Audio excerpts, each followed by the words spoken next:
Good day, my friends. I have decided that I'm going to go ahead and finish my Don't Give Up series. So I have a couple more videos that I would like to release on that subject that talks about the story of my life, my journey, and also that eventually led me into the van. I wasn't able to finish it because the next couple of parts was quite painful for me. And I just wasn't ready to share that part of my life.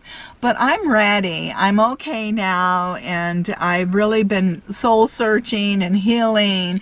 And I believe every part of our journey, we go through life as a learning lesson. And I'm starting to really see that, you know, more and more, even though sometimes some of us can get hit with more things than other people in our life, I'm still very convinced that things don't happen, you know, to us, but for us.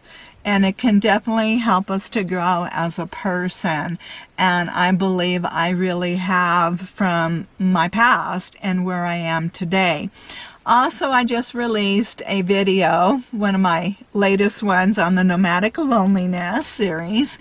And one lady, and I'll share her comment in a little bit, noticed something about my face. And so I do want to clear that up in this video because this is about the part of this journey of what happened and how that came to be. And she noticed it now, maybe because I have lost some weight by taking better care of myself. Not that there's something wrong with me. So let's get started, all right? So let's talk about this next part of my journey. That really was one of the most difficult and challenging parts of my journey, but I'm ready to share. So let's get started with my Don't Give Up series, okay?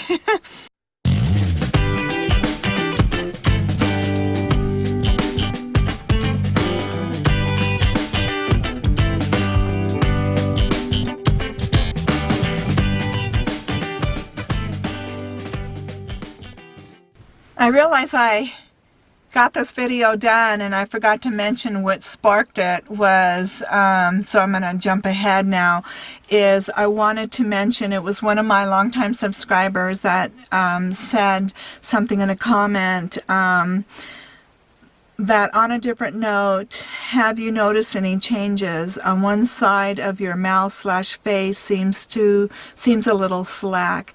Please know I'm being sincere. Are you feeling okay? And this is, I love her. Thank you. I know you're very caring and sweet to be concerned, but there is no concern. And now we're ready to get into this next series, and it'll explain what happened, and it happened back in 2014. Nothing new and nothing to be concerned about. All right, so now let's jump to this video where I talk about a journey that I went through. Now I have to do this one inside my van because it's extremely windy outside, but I just think it's a really good opportunity to go ahead and answer my longtime subscribers' question and concern, and also go ahead and talk about this part of my journey. So where I last left off was I get the diagnosis of my adult tether cord syndrome, finally, because my back herniated on a root nerve, and I had to try to get through that, and I wasn't getting better. And so I run to the doctor because it's getting worse, and my pain level and everything, and my ability now to stand and walk and stand and walk, and juggling those. And also at this time frame, my job is starting to change a little bit. Now, I had an angel boss. He was always working with me for many, many years, because remember, it took them 20 years to diagnose my adult tether cord syndrome. But at this time frame, we don't have any answers. Okay, I'm still changing now neurologists because the one I went to was a joke, you know. And so I'm really struggling with staying on my feet, you know, and since it herniated on the root nerve, I'm just really battling trying to keep up. And my boss ends up coming to me telling me that, you know, Irene, I am so sorry. This isn't coming from me. It's from corporate, that if you are a full-time employee, you have to work full-time hours. And I was like, oh no, what am I going to do? Because I'm in this mad race of now waiting for this transfer to go through to a new neurologist. I don't have any answers, but I knew something was going on neurologically, you know, with me. And I started to get the pins and needles in my feet, so there was just like a lot of things going on at one time. And also now this not being able to now stand, sit, stand, you know, having to juggle stand, sitting all the time. Since my back herniated on the root nerve, I never just recovered. So I said, well, can I have a stool? And he said, well, you get a doctor's note saying you need a stool and you can have your stool. So I did that. I ran to the doctor, and while we're waiting to see further specialists and get more testing done and answers, she gives me the note that I can have this stool to get through work, right? Because now they're now forcing me to work a minimum of 36 hours a week, when before that my boss was able to keep me with full-time benefits and only working 28 to 30 hours a week. So I was really, really blessed in so many ways. With all of my issues, I really was thankful that I got that far on my job, because I'm now turning about 50 years old and needing more answers. So finally I see the neurologist, and he diagnosed me with neuropathy. And at this point, they didn't know whether it was coming really from my spine or I'm diet-controlled diabetic, but there wasn't enough evidence to show yet that it was coming from the spine. So finally, after not getting better, I ended up seeing a neurosurgeon, and I actually eventually saw a second one to get answers more of what was going on. And they actually find that I had adult tether cord syndrome. So I finally get my diagnosis that for 20 years it took the doctors to diagnose my adult tether cord syndrome. 20 years, but I get my diagnosis. Okay, so this is where this picks up at this time frame. And I'm now having to increase my hours at work, okay? So now, a couple of years later, so we're going to jump now to, 4 more years as time went on. Well, actually 3 years from that time frame, I learned that my ex-husband has cancer. He has stage 4 colon and liver cancer. And one of the reasons I'm ready now more to talk in depth about this, because I think I want to start doing every anniversary of his passing. I want to get the message out there to do your screening. He never did his colonoscopy, his screening.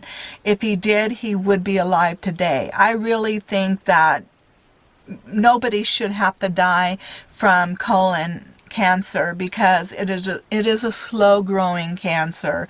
If you do your pre-screening, they can find it in time. Well, he didn't have his pre-screening. So unfortunately, by the time they found it and diagnosed him, it was in the stage 4. And so his chances of survival was not very good. He did 2 rounds of chemotherapy, and it wasn't for him, he said. It was just very invasive. His energy, just everything about it, he just said, I can't do this. I had to respect his decision, obviously. I probably would do the same thing, but that's just me. I don't want to get in a debate over that. So that was his choice, but he did decide to follow the Gerson diet. So the Gerson diet has been successful for many people, but it's basically juicing a lot and introducing more vegetables and things and juicing, because your body can digest it better in that form, especially people that are struggling with cancer, because as you know, they start to drop weight, they start having struggling with the ability to keep foods down and things like that. I know, because my mother had lung cancer and I watched her really drop her weight down, but I don't even think I did mention that on part 3, but not in depth of what I saw her go through and her weight loss. It was awful. So he was working on that Gerson diet and a couple other things that he was trying to do to sustain his life. So his death was knowing that he had cancer and that he may not survive this was really taking its toll on me.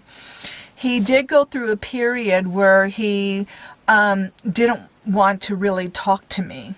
And I felt like I wasn't going to, since his diagnosis, we weren't going to get the closure or talk if he should pass away. So that part of it was extremely hard on me. I tried to reach out to him. I tried to, be a friend and let him know, that I care, and he wouldn't answer my calls back. I think he just needed to get through this part on his own. We did end up talking, but not for over a year later. Okay, but during this now almost a year later, and me trying a couple of times of him, talking to me, I was now getting concerned that, oh my God, maybe he is going to pass away without us talking one more time. And he was the love of my life at that time, and it was really affecting me more than I ever thought it would affect me. And so this is now getting to be like May of the next year, after the year of his diagnosis. And I start to end up having an indication that maybe I could have breast cancer. So I'm running to the doctor with a change in one of my breasts, and I'm like, oh my God, what's going on with me? And so I'm having to see a breast surgeon now, and she's kind of looking at me, and I didn't have the money at that time because of all these other tests and things and MRIs, and every time you have an MRI on your part, it could be $500, just on your part, even with insurance. And I had so many MRIs because of my spine. I now was tapped out, and I just couldn't, all my money was in my house, basically. And this is after 9/11, so I had no raises since 2008 because the economy was not doing extremely well still. And, the housing market started to come up, but just not where my job was being kind yet about raises. So I opt after a ultrasound. They didn't see anything there. They did suggest an MRI, but because I didn't have the money, I had to put my faith and trust in God at that point, just having to believe that my fate was in his hands, and I'm just going to have to wait until a couple more months, and then they said about 4 months, then they can go in and do another ultrasound and see if there's been any kind of change, because I did not have the money to have an MRI done. I just didn't. And so I just said, okay, let's hope for the best. But deep inside, of course, you're scared. And I started to say, well, let me clean up my diet. Let me just work more on diet. And I researched the Gerson diet because it already given my ex-husband another year of life, you know.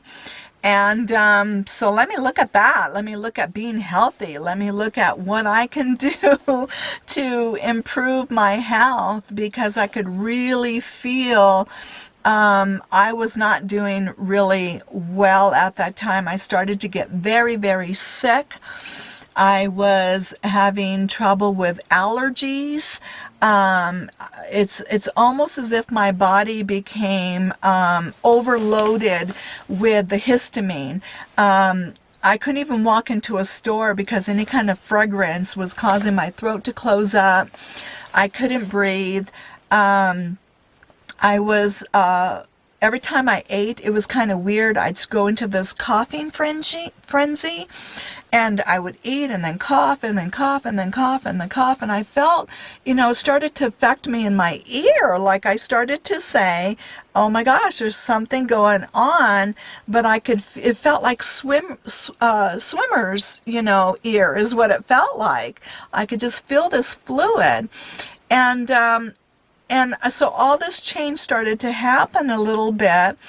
And as I started to investigate and look at the Gerson diet, and I started to get into juicing, and I know you have to be careful because I'm diet controlled diabetic with juicing, because you change, you know, obviously the quantity of your you know, basically what you're consuming.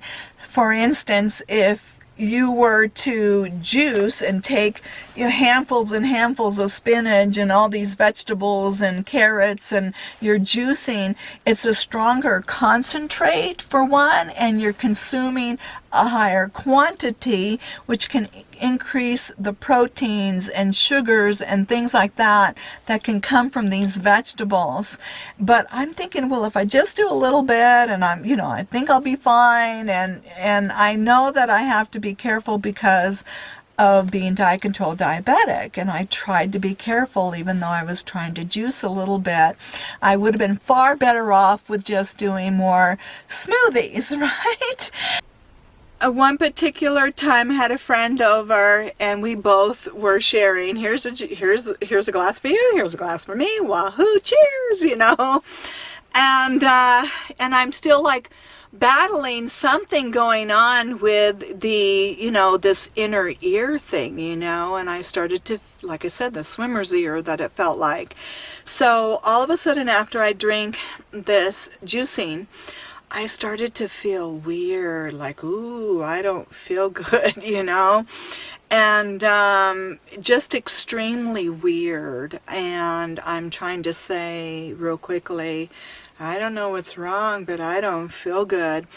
And I don't remember now the full detail exactly what I felt, but it was kind of like vertigo, you know, where it just felt like, ooh, I mean, I just couldn't tell what was up, what was down, what was, you know, and all I know is, bloop, I fell over and I'm on the ground. And so my friend is waking me, trying to, hey, are you okay? Are you okay? And I'm like, what just happened to me? Oh my God. And I'm on the floor, and it's just like, you know, you're like vertigo. I just could not tell what was up, what was down. I had to wait before getting up. And I don't know at this point if I completely passed out. I just know that I fell over. I don't think I did. I just think I couldn't tell how to stay up, you know. And so it was a male friend, so he helps me get up, and I just said, you know, and I was still a little unstable, and I'm thinking, what the heck just happened to me, you know? And then from then on, to make a long story shorter if possible, I continued to degenerate. Even after that, I started to feel more discomfort in my cheek, okay, as time went on. And this time now, because the pain is so awful, and again, it's on this side, I'm running to the doctor and I'm saying, what's wrong with me? Because, you know, all of this was hurting. Well, she gave me some antibiotics and we were trying to fight it that way, and I wasn't getting better. So at that point, she was thinking, well, maybe you should go see a dentist. Maybe it has something to do with your teeth, okay? So I'm running to the dentist now, and then they're running x-rays and everything. And then my dentist, and I've been going to this dentist for a long time, he says, Irene, I don't know what to tell you, but this is not coming from your teeth. And so then we started to think, well, because of this ear thing that I was originally fighting with, and the pain was just so awful. I can't, and then I had some numbness and going on, and I'm a tough bird, and I was scheduled to go camping with my friend, and so we're going camping and we're trying to get through all this, but the pain was getting excruciating and everything. So so then I ended up, finally I had to wait a month to get in to see a ears, nose specialist, okay, at that time. But during this time, then every time I would eat, the chewing, it would send me into this coughing frenzy. So I'm like coughing and coughing, or if I tried to clean my ear with the swab or anything, oh my gosh, it would just cough, cough, cough. I didn't realize how anything with the ear could cause a coughing thing. And then but I also was very congested too in my chest. And I just became extremely sensitive to anything perfume. And mind you, I had to do shots for 9 years. I'm a very allergic person to environment, and now I'm thinking I'm becoming more allergic to certain foods and things. And so I started in the back of my mind to think, well, maybe this is something allergy, maybe.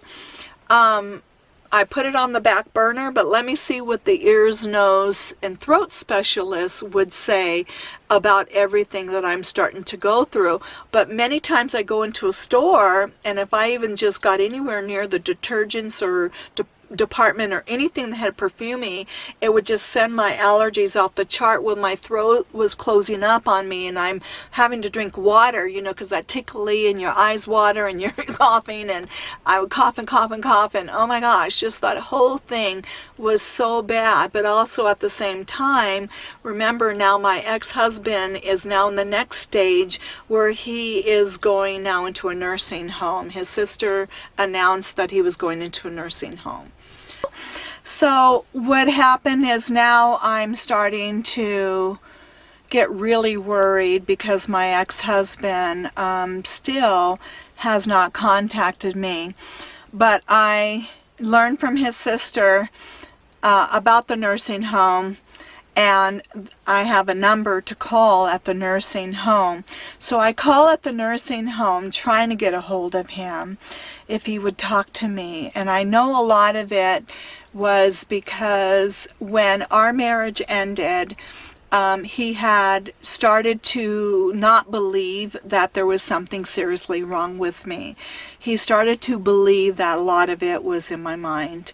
And because I couldn't get any answers, and again, it took 20 years to finally get the diagnosis of that I had adult tether cord syndrome, because the only symptom I had was leg weakness, nothing else, no other pain, no other symptoms. I can't blame him. I mean, I blame our medical community. And as you hear the rest of my story, I still don't have a lot of faith in our medical community, and they want to push medicine on top of medicine that compounds issues instead of trying to deal with things more naturally or with food. I'm more a believer of functional medicine as my journey has progressed. But at this time, this is what I'm going through. And so in the end, when you know, they just diagnosed me at the end of my marriage that I did have allergies, and I mean really allergic, and I was going to be scheduled for shots. But he just kind of rolled his eyes up and said, oh, okay, one more thing wrong with this girl, you know, and I don't know, this is the body that God has given me. I've always felt like a Job, you know, in the Bible, but, you know, this is the body that God has given me. It's just taken me so much time to become at peace with it, you know, and to try to heal it more naturally, because the medical community was not helping me, and I was trying to get help. Trust me, I was always trying to get help from them and got nowhere. So in the end of our marriage, it was just no answers, and I don't blame him. I really don't. And, you know, but in the end, he's the one who ended up getting something so horrible, life terminal. His life was taken off of this earth so short, 1 week before turning 62, and it just rocked my world, because he was a man that was just bigger than life. He just lived, believed in following your dreams. I mean, everybody loved him. He was, hey, I love you, man. You know, he just, even his guy friends, you know, he had his buddies, and, you know, I love you, man. And he just had such a big heart for everybody out there, you know. And we just lost an angel when he died. But anyways, at this point, I'm more concerned, is he going to talk to me? And I tried, and I called, and I said, you know, Rick, and I said, you know, I tried to talk, and he goes, I know who this is. And I said, will you please talk to me? And he said, this isn't a good time for me. And his voice was changed because of the cancer, you know, and he hung up on me, and I was devastated. So while all this was going on, I was devastated that, oh my gosh, he is going to die without talking to me again and having this kind of closure.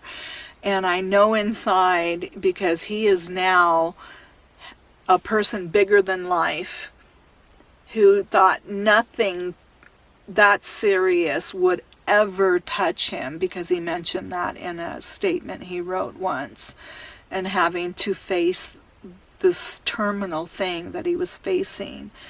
And I'm sure he felt horrible, even though when we finally talked, of how he treated me, just that part of our life. I mean, we became friends. Like I said, we were friends for many minutes, but we never did discuss about, you know, my physical stuff that got in the way. We never discussed it ever again. But we were mature enough to still support each other, love each other as friends. So up until this time before his diagnosis now, until he goes to pass, you know, before passing away, that's when he pulled away. That's when he was like, he pulled away. And I figured this is just his way of dealing with his death and his cancer, now that he is dealing with some physical thing that's terminal. So I tried to be supportive, even though I was dying inside. I really was. I was just dying inside. And so I made that attempt. It failed, and I continued to get worse. So I see the ear, nose, throat specialist, and he goes, I don't know what to tell you, but, you know, the numbness in my face and everything going on in my face and everything is not from your ear. I mean, he looked, and even though it felt like swimmer's ear or, you know, something going on there, and that's what I tried to explain. And he said, well, I've been in this business for 30 years and I have never heard of anything like this, and blah, blah, blah, blah, blah, blah. You know, I mean, we could wait another month, and if you want, then we could go and do an MRI and see if we see anything going on inside your head, you know. And I'm going, another MRI, you know, and here is another, I don't know, and I don't know. I just like, maybe I just need to now go see a allergist, you know. So now I'm waiting to see an allergist, and I'm scheduled for that and waiting to get in, because it was going to be a new allergist. And then during that time, my ex-husband calls me, you know. It was so sweet. It really was. We just talked and he called, and it was about 10 days later after I made that attempt to reach, and he said, this isn't a good time, and he, kind of hung up. I'm sure he must have thought more seriously about what the outcome. And I got my prayer answered, and I was just crying, I almost cry to this day, because I got my closure. We got to talk. And we talked about, because his mother had passed away earlier that year, and his dad, and how much his dad loved me, and, and his family, and just things, I didn't get into any subjects. I did try to say, why wouldn't he talk to me? And he says, I don't want to get into that right now, he said. And I said, okay, the fact that he was just talking to me right then, right there, before he died, was just the greatest gift I could have gotten on this earth. It just still touches me, even though I can talk about it. And we talked about so much just nice stuff, and I did tell him, I said, you were the love of my life.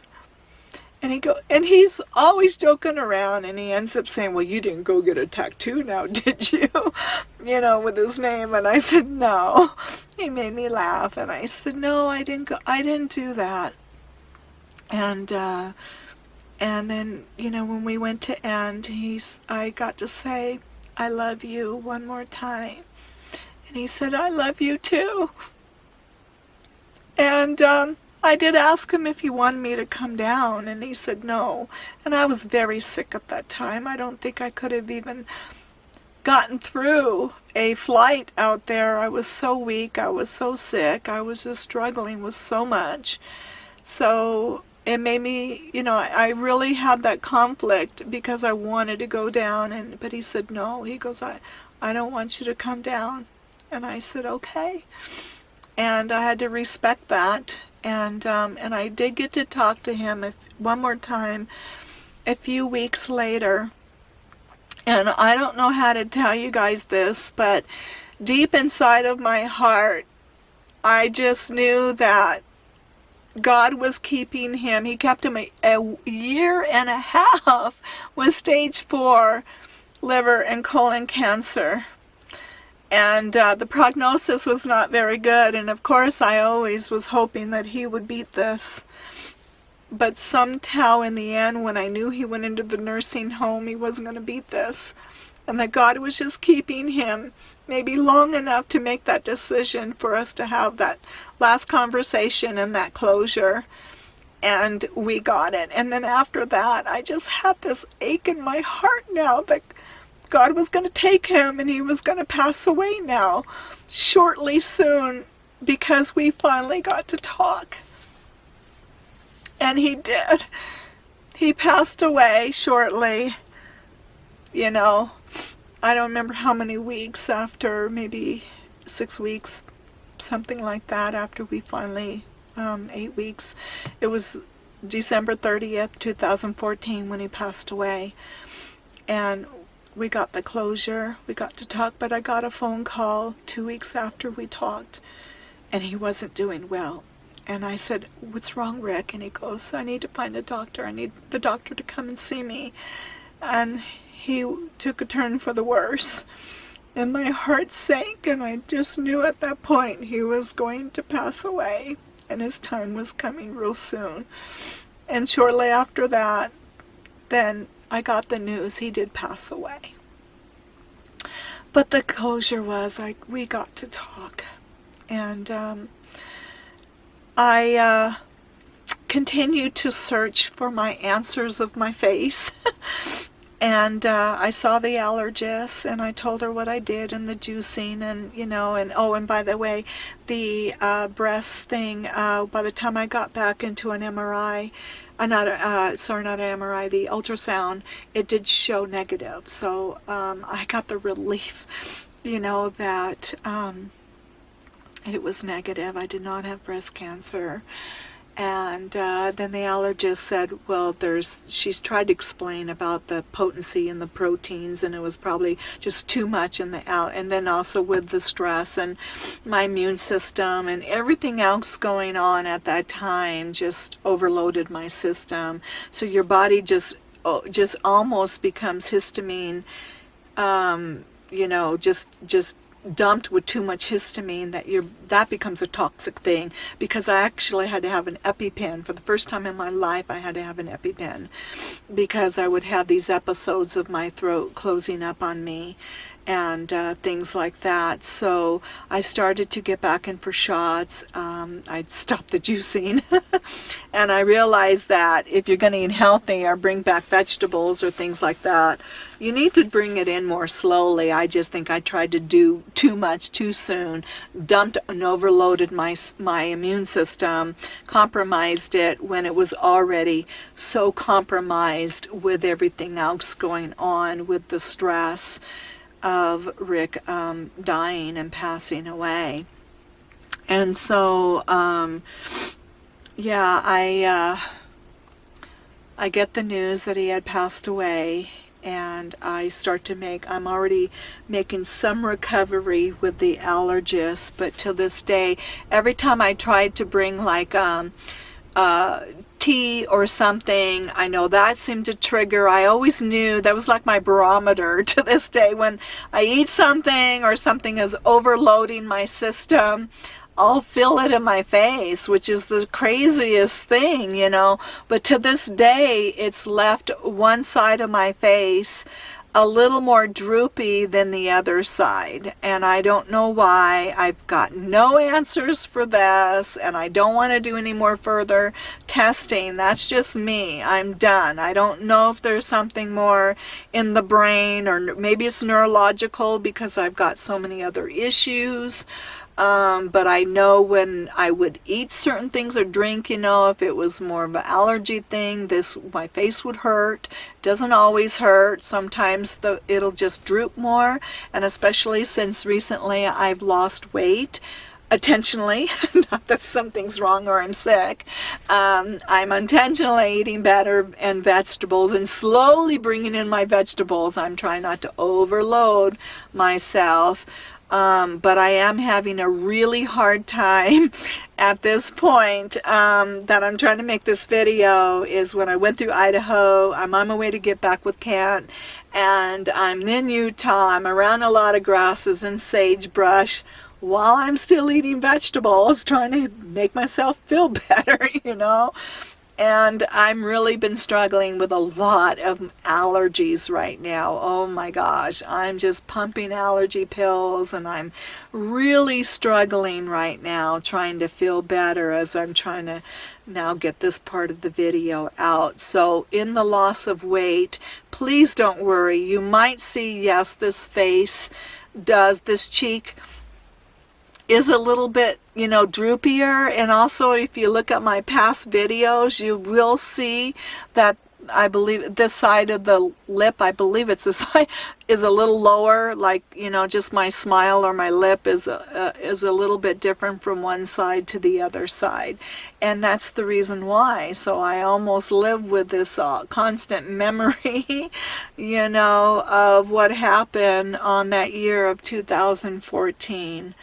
Of when my ex-husband passed away and everything I struggled with and went through. But it's all good because, I met Kent. And so life, remember, it doesn't happen to us but for us. And in the journey, I'm traveling, I'm seeing beautiful scenery. I'm with Kent. We have this same camping style. We love to do that. I get another chance, in a relationship, and it's all good. Yes, I still live with some things, but it's all good. It really is. So please don't worry if you see more times than others of this face, droopy. It's not anything new. It's something I've been battling with since 2014. Okay, so I wanted to get that out, and don't give up. Life, you know, will throw us those lemons, but please just continue to make lemonade out of the lemons that life gives us. All right, so I'll see you in the next video once I finally maybe get the next part out of the Don't Give Up series. I'll try to finish it out for you all. All right, so I love you all, and I'll see you in the next video.